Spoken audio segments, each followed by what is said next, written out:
Hi guys, हामी चाहिँ आज भर्खरै सुन पसलमा गएर अनि दिदी बहिनीले एकैचोटि नयाँ सुनको एकदम नयाँ भर्खर आएको नेक्लेस लगाएका छौँ। नेक्लेस हुन्छ के इयरिङ लगाएका छौँ। कस्तो भयो अनि हजुरहरूले चाहिँ लाइक कमेन्ट सेयर सब्सक्राइब गरिदिनु होला, हामीलाई भाइरल बनाइदिनु होला। अनि के भन्छ भन त बहिनी? त्यही हो, अलिकति महँगो पर्यो, सुन अलिकति महँगो छ अहिले चाहिँ 1 तोलाको चाहिँ 3,20,000 समथिङ 10,000 11,000 छ कि हाम्रो चाहिँ हाम्रो 1.5 तोलाको लाको ती 3 तोला हो। एउटा कानमा 1.5 तोला, एउटा कानमा 1.5 तोला हो। 3 तोला उसको 3 तोला 6 तोला हो। त्यसको हिसाब लाउँछ कि फेरि चोला चाहिँ डर पनि लाग्छ फेरि हामीलाई, बाटातिर फाल्ने हो कि काटिन्छन् कि भन्ने मलाई डर लाग्छ। अब हाम्रो चाहिँ टोटल कति तोला भयो अनि कति लाखको भयो एकदम हिसाब किताब गरेर भनिदिनु होला साथीहरू।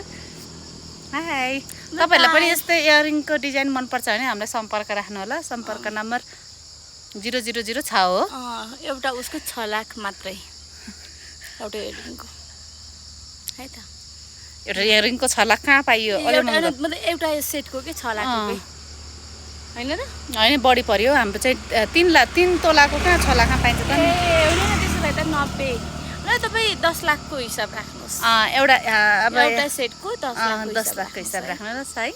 ल त नि बाई। फेरि अर्को ब्लग लिएर आउने छौँ तपाईँको लागि सुन पसलमा।